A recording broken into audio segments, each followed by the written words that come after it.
If in the previous part, we walked together through the journey of how the universe was formed, from the chaotic void until the moment Zeus and his siblings stepped onto the stage, then now we will slowly enter the age of the Olympian gods, the era in which the sky, the earth, the sea, and the underworld all have their rulers, and the world begins to have order, rhythm, and story. Please find a truly comfortable position. If you can, gently close your eyes, take a deep breath in, and slowly breathe out. Now imagine in front of you a very high mountain. Its peak is hidden in white clouds. The wind slips along the rocky slopes, carrying with it the scent of grass, of snow, and a faint fragrance of wine drifting up from divine feasts that human eyes can never see. That mountain is Olympus. The Greeks did not see Olympus as just a location. For them, Olympus was the boundary between two worlds, where the earth touches the sky, where the gods can look down upon humans, and humans can lift their heads, imagine, pray, and dream. That summit is not locked shut. It is like a house of light hanging in the clouds, where each god keeps a room of their own, with their own personality, their own habits, their own sorrows and joys. The universe now has order.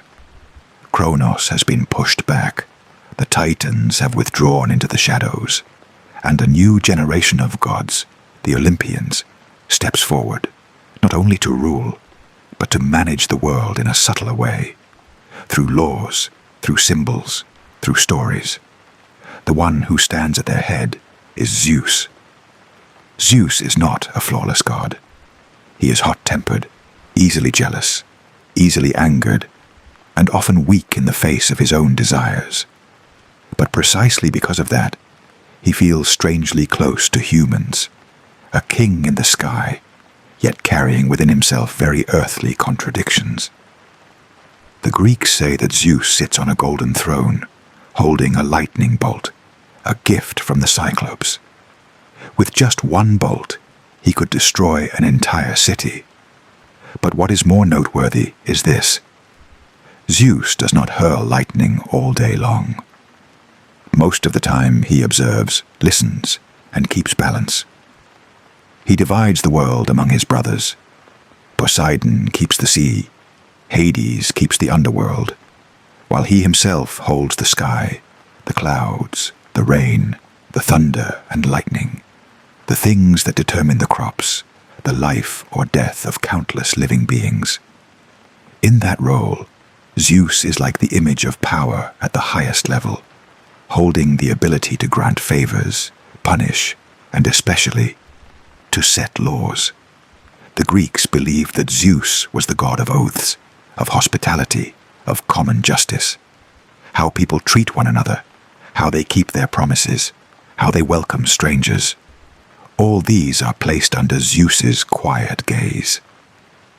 Anyone who breaks an oath, who exploits guests, who uses power to crush the weak, is shaking the order that Zeus tries to uphold. The gentle lesson here is this: all power, from great to small, comes with responsibility. Even if we are only the god of a small room, our family, our team, our group of friends, we are still a Zeus in that small world. The way we treat those weaker than us, children, subordinates, service workers, newcomers, is exactly how we are using our own thunderbolt. Beside Zeus stands Hera, his wife, his elder sister, and the queen of Olympus. Hera is the goddess of marriage, of family, of dignity. In many stories, people only remember Hera for her jealousy. But if we look more deeply, we see a woman bearing a very great wound, the wound of betrayal. Her husband is the king of the gods, but also the one who constantly breaks his promises to her, constantly seeking out other loves. Hera cannot leave Olympus, cannot divorce in the mortal sense. So what she does is to suppress, to rage, to pour her fury onto other women and innocent children. Through Hera, the Greeks touched something very delicate. When a person's pain is not acknowledged, not healed, they easily hurt others. Hera is not evil by nature. She is simply a queen forgotten in her own marriage. If we listen to this story slowly, we might quietly ask ourselves, have we ever been like Hera, carrying an old wound and unconsciously venting it on those who do not deserve it? A child, a friend, a colleague. And in reverse, have we ever been like Zeus, thinking we are only being a little unfaithful, while in fact we are shattering the self-respect of the one beside us? The age of Olympus gently reminds us, a family does not become beautiful on its own without honesty, listening, and respect. It is no accident that the goddess of marriage has a face more sorrowful than joyful. In another place, deep beneath the water, there is a god with a frowning brow, but with a heart full of gentle secrets. Poseidon. Poseidon is the god of the sea, of earthquakes, of storms and waves. He holds a trident, and with a decisive strike, the ground trembles, and waves crash against the shore. But the sea is not always angry. There are days when it lies flat like a mirror, reflecting a peaceful sky. The Greeks were once a seafaring people. They lived by the sea and died by the sea. They understood intimately the fickle moods of the waters surrounding them, sometimes gentle, sometimes furious, sometimes silent to the point of dread. And in that, they saw something very similar to the human heart. Poseidon, in a certain sense, is the symbol of the emotions deep inside us, sometimes roaring, sometimes surging, sometimes still, sometimes swirling. When we do not understand ourselves, we are like a small boat trapped in a storm. When we learn to listen to these currents within, we can steer more gently. The lesson Poseidon brings is not, do not feel, but respect your emotions as you respect the sea. Know when to set sail and when to stay ashore. Know that every storm will eventually pass, but if we stubbornly rush straight into it, we will be hurt. On the Ondha land, in wheat fields and orchards heavy with fruit, stands Demeter. Demeter is the goddess of harvests, of food, of nourishment. The Greeks lived off the land. They understood that even with Zeus in the sky, Poseidon in the sea, Hades in the underworld, if the earth did not yield crops, then no myth could fill an empty stomach. Demeter is not a loud goddess. She is the image of quiet mothers, rising early, sleeping late, worrying about each meal, each grain of rice. She takes care of the world by letting plants grow, seeds sprout, and bread appear on the table. But Demeter's life is not only green. When her daughter Persephone is taken down to the underworld by Hades, Demeter enters a dark period. She is so grief-stricken that she no longer wishes to let crops bloom. Harvests wither, and humans face hunger. At that point, Zeus has to intervene, and a pact is formed. Persephone spends part of the year with Hades, and the rest with Demeter. And thus, the 4 seasons are born. There is a time when trees are bare, and a time when they blossom. That story tells us something very simple. Life cannot always be spring. There are times when we must accept that something in our life goes down, moves away, is no longer with us. There are people, opportunities, joys that we simply cannot keep forever. Demeter teaches us the lesson of holding on and letting go. Holding on hurts, letting go also hurts. But if we refuse to accept the cycle of loss and return, our inner world will resemble a field forced to bear fruit all year round, barren and exhausted. Meanwhile, in every small house, not on high mountains or in palaces, is Hestia. Hestia is the goddess of the hearth, of the home, of peacefulness. She is hardly ever involved in any conflicts on Olympus. No noisy love affairs, no schemes of revenge. She simply sits by the fire and keeps it from going out. In Greek society, the hearth was the center of each family. People cooked there, talked there, worked there, prayed there. If Zeus symbolizes power, Poseidon emotions, Demeter sustenance, then Hestia is the feeling of being home. She reminds us that in modern life, we may chase many things, fame, money, experiences, but if we lack a Hestia fire, a place of calm to return to, we will be adrift. That flame might be a family, might be a tiny rented room, might be a corner in a familiar cafe, or simply the time we sit alone each evening, screens off, just breathing. Leaving the hearth, we step into the city. There, on balconies draped with olives and spacious squares, stands Athena. Athena is the goddess of wisdom, strategy, and crafts. But for the Greeks, she is also the soul of the city, of law, of living together under one big roof called the polis, the city-state. Athena is not war exploding like Ares. She does not rush into battle with screams. She thinks. She plans. She chooses which battles are worth fighting, which words are worth saying, which structures are worth building.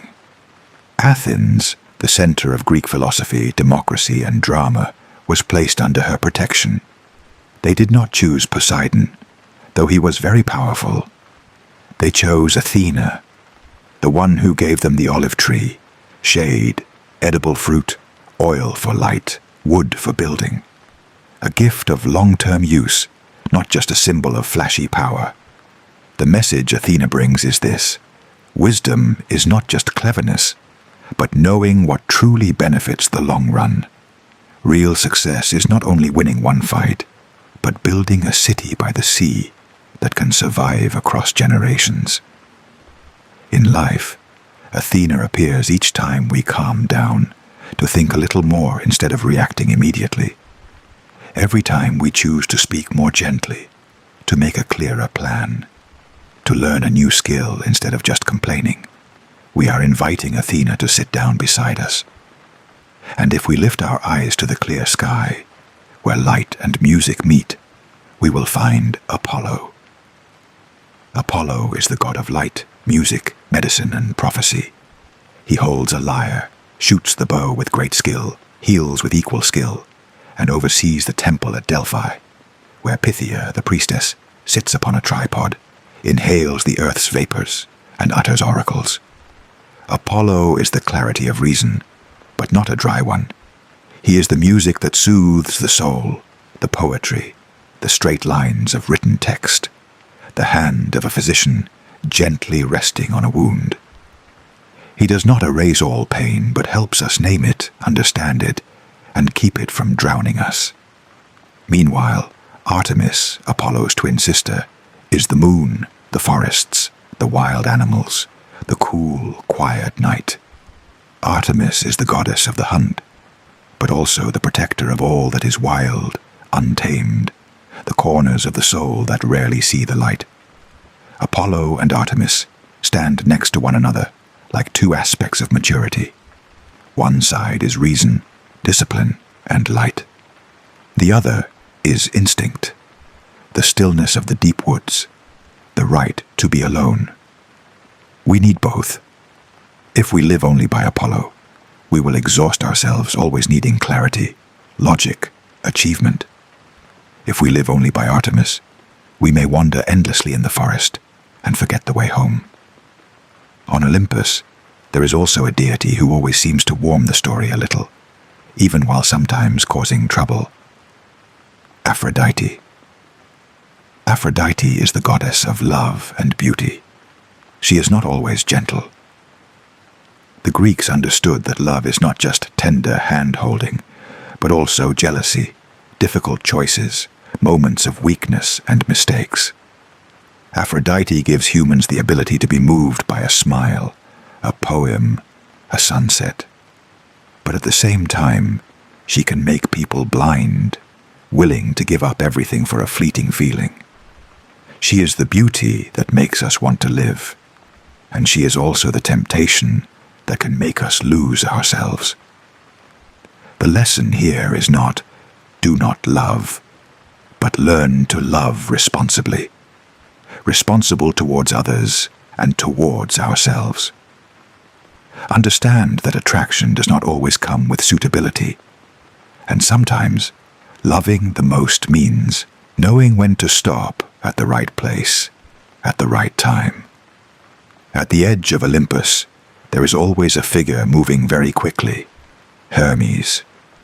Hermes is the god of communication, travel, and boundaries. He wears winged sandals, a wide-brimmed hat, and carries a staff entwined with 2 snakes. He descends to the underworld, climbs to Olympus, visits the cities, and goes into the villages. He brings messages, guides souls, protects merchants, and shelters those who must travel long roads. If Zeus is power, Athena wisdom, then Hermes is the ability to link everything together. In life, we too have a bit of Hermes within us. Whenever we find the words to make others understand, when we listen our way through misunderstandings, when we translate the language of one world into the language of another, we are doing the work of Hermes. Hermes also reminds us, life is made of journeys. We cannot always stay in one place. There will be times when we must leave a city, a relationship, a job. What matters is not how far we go, but whether we keep our flexibility, openness, and a small spark of humor in our hearts. In the smithy filled with fire, smoke, and the sound of hammers, stands Hephaestus. Hephaestus is the god of the forge, of industrial fire, of creation through the hands. He is not handsome. He is lame, mocked on Olympus. In some tales he was even thrown down from the sky to the earth. Yet from those wounds he becomes the greatest craftsman. Bows and arrows, armor, golden palaces, self-moving chairs and tables. All are his works. Hephaestus represents those who do not fit outward perfection standards, but who are the backbone of every civilization, the workers, the technicians, the quiet hands. They do not sit on thrones or wield thunderbolts, but without them, the other gods would have no weapons, no armor, no palaces to live in. He reminds us, a person's worth does not lie in their gait, face, or background, but in what they choose to do with what they have. If we carry a wound, physical or emotional, we can turn it into a reason to live in bitterness, or into a furnace from which to forge something beautiful and useful for the world. And finally, at wine feasts, drum-filled nights, and festivals where humans forget the rhythm of daily life, there is Dionysus.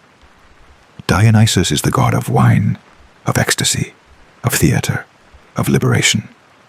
When he comes, people dance and sing, forget their roles, forget the rules, and simply dissolve into music and feeling. But Dionysus also brings with him the thin line between freedom and chaos. The Greeks did not create Dionysus to encourage running away from reality. They gave him a place to remind themselves, humans cannot live only by discipline, reason, and plans.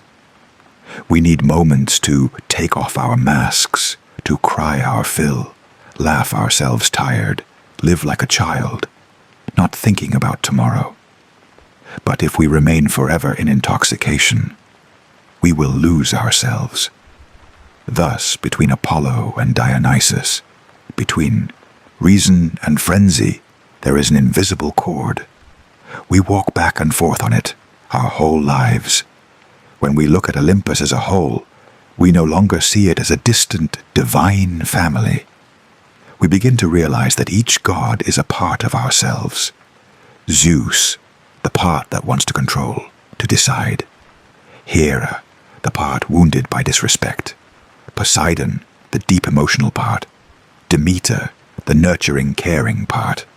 Hestia, the peaceful part that longs to go home. Athena, the intelligent part that wants to think long-term.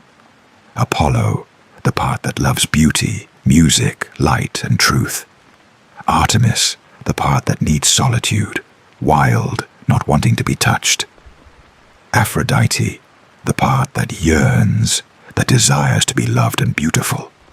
Hermes, the flexible, communicative, wandering part.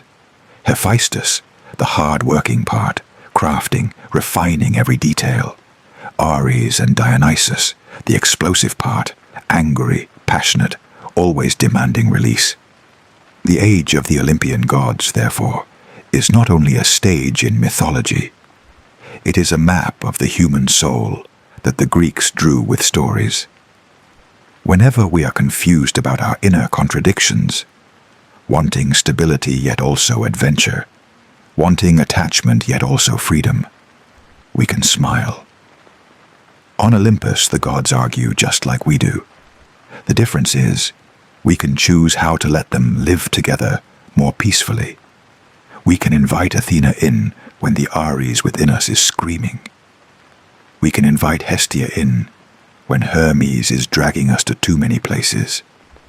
We can invite Apollo in when Dionysus within us has been drunk for too long. We can listen to Poseidon instead of trying to dam up the sea. We can comfort the Hera inside us instead of letting her secretly lash out at those who are blameless. And above all, we can remember, even Zeus is not all-powerful before fate. The Olympian gods, no matter how mighty, must still look toward the distance, where time and destiny quietly wait. Because of that, they live, love, rage, jealousy, compassion, and err, very much like us. When you relax your body and listen again to these stories in silence, let Olympus be not a mountain somewhere in the sky, but your own inner world. Each day, a different god within you speaks. Your gentle task is to listen and see who is speaking the loudest today, and who is being forgotten. The age of the Olympian gods does not end with a battle, but with a shift. The gods slowly step back, giving the stage to humans, to the heroes, Perseus, Heracles, Theseus, Jason. And that will be the story of the next part, when the gods still sit on Olympus, but their eyes begin to follow the small footsteps on the earth below, where humans, for the first time, dare to stand between sky and ground to write their own share of destiny.